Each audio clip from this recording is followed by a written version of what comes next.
In the realm of human achievement, we often hear about incremental improvements, marginal gains, and steady progress. But what if I told you there's a way to become not just better, but 27.78 times better at anything you set your mind to? This isn't some arbitrary number plucked from thin air. It's a precise multiplier that represents the potential for exponential growth that lies dormant within each of us, waiting to be awakened and harnessed. Now, you might be skeptical. You might be thinking, 27.78 times better, that's impossible. Nobody improves that much. And you'd be right to be skeptical. In fact, that skepticism is your first step on this journey. Because to achieve this level of improvement, we must first shed our preconceptions about what's possible and what isn't. Click subscribe to this channel to get more profound insights. The number 27.78 isn't just a goal, it's a metaphor for the kind of radical, transformative change that's possible when we apply the right principles with unwavering dedication. It's about pushing beyond the boundaries of what we believe we're capable of and tapping into reservoirs of potential we didn't even know we had. To understand how to become 27.78 times better at anything, we first need to understand the nature of skill acquisition and mastery. Most people approach learning and improvement in a linear fashion. They practice, they get a little better. They practice more, they get a little better still. But this approach has inherent limitations. It's slow, it's inefficient, and it often leads to plateaus where progress stalls. The key to exponential improvement lies in understanding that skills aren't acquired in a straight line. They're acquired in bursts, through breakthrough moments that radically alter our understanding and capability. These breakthroughs don't happen by accident. They're the result of specific practices and mindsets that we can cultivate deliberately. The first principle we need to grasp is the power of deliberate practice. This isn't just about putting in hours, it's about the quality of those hours. Deliberate practice involves pushing yourself to the edge of your ability, focusing intently on the aspects of your performance that need improvement and constantly seeking feedback. Most people practice in their comfort zone. They do what they're already good at, what feels familiar and easy. But comfort is the enemy of growth. To improve at an exponential rate, you need to spend the majority of your practice time in a state of productive discomfort. You need to be constantly reaching for what's just beyond your current grasp. This means breaking down the skill you're trying to improve into its constituent parts. If you're a musician, don't just play songs you already know. Isolate the specific techniques that give you trouble. Practice those relentlessly, even though it's frustrating and doesn't sound good. If you're an athlete, don't just run through your usual routines. Identify your weaknesses and design drills that specifically target those areas. The discomfort you feel when practicing this way is a sign that you're on the right track. It's the sensation of your brain forming new neural pathways, of your body adapting to new demands. Embrace this discomfort. Seek it out. It's the crucible in which exponential improvement is forged. But deliberate practice alone isn't enough to get you to that 27.78 multiplier. You also need to harness the power of what I call compound learning. This is the intellectual equivalent of compound interest in finance. Just as money grows exponentially when interest is reinvested, knowledge and skills grow exponentially when each new thing you learn becomes a foundation for learning the next thing. To achieve this, you need to approach your chosen field with a systems mindset. Don't just learn isolated facts or techniques. Strive to understand the underlying principles, the connections between different aspects of the skill. Look for patterns, for fundamental truths that can be applied in multiple contexts.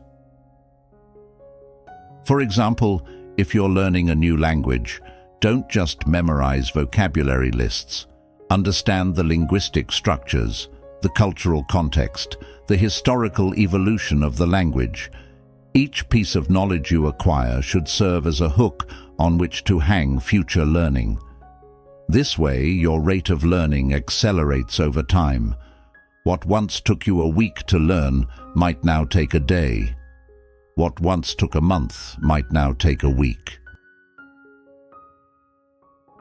This compound learning effect is what allows for the kind of exponential growth we're aiming for.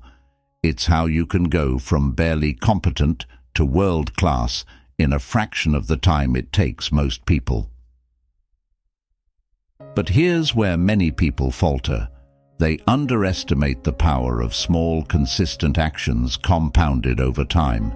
They want immediate results, and when they don't see them, they give up. They fail to understand that exponential growth often looks like nothing at first. Imagine you have a piece of paper. You fold it in half, then in half again, and keep going. The first few folds don't seem like much, but if you could fold it 50 times, which is physically impossible, but bear with me for the sake of the metaphor, the thickness would exceed the distance from the Earth to the Sun. That's the power of exponential growth. Your improvement might seem minimal at first. You might feel like you're getting nowhere.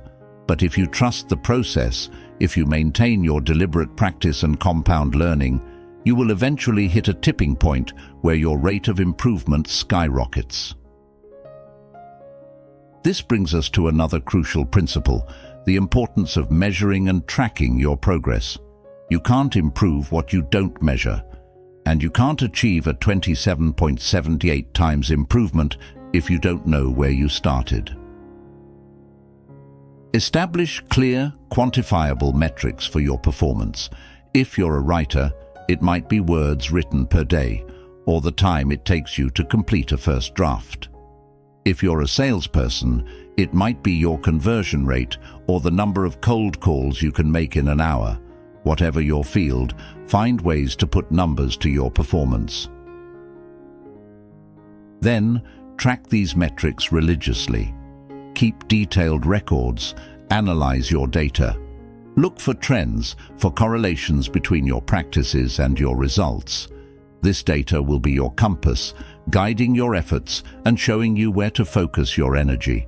But be warned, this process of measurement and analysis can be dispiriting at first. You'll be confronted with hard evidence of your limitations, of how far you have to go. Many people shy away from this level of brutal honesty with themselves. They prefer the comfort of vague aspirations to the harsh reality of precise measurements. But if you want to achieve that 27.78 times improvement, you need to cultivate a love for the truth, no matter how uncomfortable. Embrace the data. Let it motivate you, challenge you, guide you. The numbers don't lie, and they don't care about your feelings. They're your most reliable tool for charting your course to exponential improvement. Now, as we approach the end of this first segment, I want you to grapple with a profound question. What beliefs about your own capabilities are holding you back from exponential growth? What stories have you been telling yourself about what's possible and what isn't? These beliefs, these internal narratives, are often the biggest obstacles to achieving the kind of radical improvement we're discussing. They're the invisible chains that keep us tethered to mediocrity, that prevent us from even attempting the kind of deliberate practice and compound learning that lead to exponential growth. Identifying these limiting beliefs is the first step to shattering them. And make no mistake, they must be shattered. There's no room for half measures or comfortable compromises on the path to becoming 27.78 times better. You must be willing to challenge every assumption, to question every truth you've been told about what's achievable. This is not a comfortable process.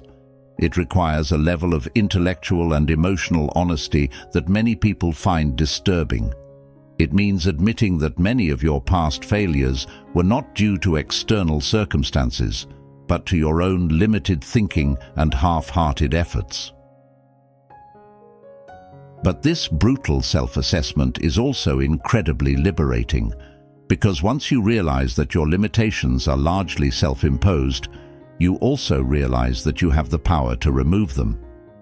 You begin to see that the 2778 multiplier isn't just a lofty goal, it's an inevitability if you apply the right principles with unwavering commitment. As we move into the next segment, prepare yourself.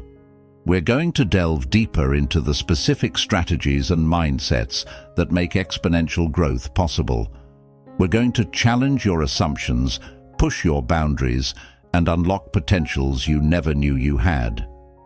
The path to becoming 27.78 times better at anything isn't easy, but I promise you, it's worth every ounce of effort. Are you ready to transcend your current limitations and step into a new realm of possibility? Now that we've laid the foundation for understanding the possibility of exponential growth, let's delve deeper into the alchemical process of transforming ordinary effort into extraordinary results. This transformation is not magic, but it might as well be, given how dramatically it can alter the trajectory of your life and your capabilities. The key to this transformation lies in understanding the nature of skill acquisition at a fundamental level. Most people view skills as discrete abilities. You either have them or you don't. But this binary thinking is a trap. It leads to a fixed mindset where people believe their abilities are set in stone. This couldn't be further from the truth. In reality, skills are more like complex ecosystems. They're interconnected webs of knowledge, physical capabilities, mental models, and neural pathways. When you truly understand this, you begin to see that improving in one area can have cascading effects across the entire ecosystem of your abilities. This is where the concept of skill stacking comes into play. Instead of trying to become world-class in a single narrow discipline, you should aim to become reasonably good at a diverse range of complementary skills. This approach creates synergies that can lead to exponential improvements in your overall capability. For example, let's say you're a software developer. Instead of just focusing on becoming better at coding, you might also study design principles, learn about user psychology, and develop your writing skills for documentation. Each of these skills enhances the others. Your understanding of design makes your user interfaces more intuitive. Your knowledge of psychology helps you anticipate user needs. Your improved writing skills make your code more readable and your documentation more effective. The result? You're not just a better coder. You're a more effective developer overall, capable of creating better products and communicating your ideas more effectively. The improvement in your overall capability far exceeds the sum of the individual skills you've developed. This principle of skill stacking is one of the key mechanisms by which you can achieve that 27.78 times improvement we're aiming for. It creates a multiplier effect, where each new skill you acquire doesn't just add to your capabilities, but multiplies them. But here's the crucial point. To leverage skill stacking effectively, you need to approach learning with a systems mindset. Don't just acquire random skills. Look for skills that create leverage, that enhance and amplify your existing capabilities. Think strategically about how different abilities can combine and interact. This requires a level of meta-learning, learning how to learn, that most people never achieve. You need to become adept at rapidly acquiring new skills, at seeing the connections between disparate fields of knowledge, at synthesizing information from various sources into coherent mental models. One powerful technique for developing this meta-learning ability is what I call conceptual scaffolding. This involves building a robust framework of fundamental concepts in your chosen field and then using this framework to rapidly assimilate new information. For instance, if you're learning physics, you might start by deeply internalizing the core principles like conservation of energy, Newton's laws of motion, and the basic structure of atoms. Once you have this conceptual scaffolding in place, learning new, more advanced concepts becomes much easier. You have hooks on which to hang new information, context that helps you understand why things work the way they do. This approach accelerates your learning exponentially. What might have taken weeks to understand now takes days. What might have taken months now takes weeks. This compounding of your learning efficiency is another key factor in achieving that 27.78 times improvement. But let's be clear, this process is not easy. It requires a level of cognitive effort that most people are unwilling to expend. You need to be constantly pushing at the boundaries of your understanding, grappling with concepts that are just beyond your current grasp. This is where the principle of productive struggle comes into play. Your brain, like your muscles, grows stronger when it's pushed to its limits. When you're learning, you should be operating at the edge of your ability, in that zone where the material is challenging but not impossible. Many people shy away from this kind of intellectual discomfort. They stick to what they know, to concepts they can easily grasp. But this comfort is anathema to exponential growth. You need to seek out complexity, to wrestle with ideas that initially seem beyond you. This productive struggle does more than just expand your knowledge base. It fundamentally alters the structure of your brain. It creates new neural pathways, increases the density of your gray matter, and enhances your overall cognitive flexibility. You're not just learning new things, you're upgrading your brain's hardware and software simultaneously. But this kind of intense cognitive effort can be draining. This is where another crucial principle comes into play, the importance of recovery and consolidation. Your brain, like your body, needs time to recover and integrate new information. This is why sleep is so crucial to learning and improvement. During deep sleep, your brain consolidates memories, strengthens neural connections, and even solves problems that stumped you during waking hours. If you're serious about achieving that 27.78 times improvement, you need to prioritize sleep as much as you prioritize active learning. But sleep isn't the only form of recovery that's important. You also need periods of wakeful rest, where your mind can wander and make unexpected connections. This is often where breakthrough insights occur, where your brain suddenly connects dots that seemed unrelated before. This is why many great thinkers have their best ideas while walking, or in the shower, or just as they're falling asleep. These are moments when your conscious mind relaxes its grip, allowing your subconscious to bubble up insights that were hidden beneath the surface. To leverage this, you need to build periods of purposeful mind-wandering into your routine. Go for walks without your phone. Sit in quiet contemplation. Allow your mind to roam freely without a specific goal in mind. These moments of apparent idleness are often where the seeds of exponential growth are planted. Now, as we approach the midpoint of our exploration, I want you to wrestle with a deep and potentially unsettling question.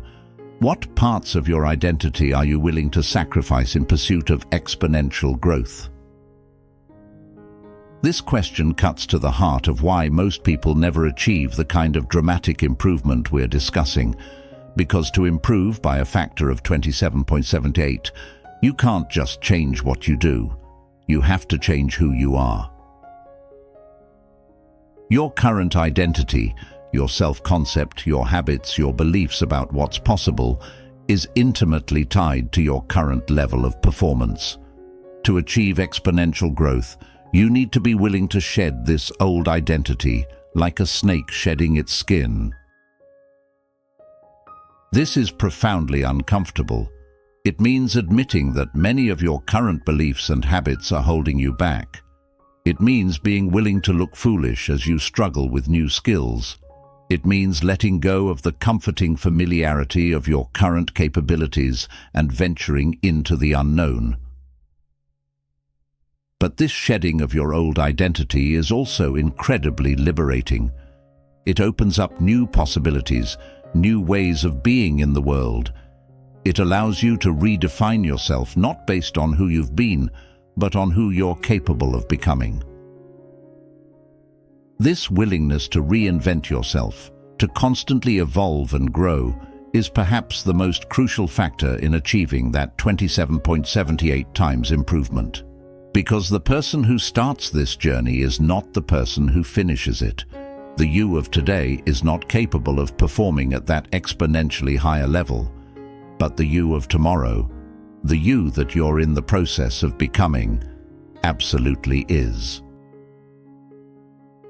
As we move into the second half of our exploration, we're going to delve deeper into the specific strategies and mindsets that can facilitate this profound personal transformation. We're going to examine how to systematically dismantle the limiting beliefs and habits that are holding you back, and how to construct a new identity capable of exponential growth. This process will be challenging. It will require you to confront uncomfortable truths about yourself and to make difficult choices. But I promise you, the rewards are beyond anything you can currently imagine. Are you ready to continue this journey of radical self-transformation?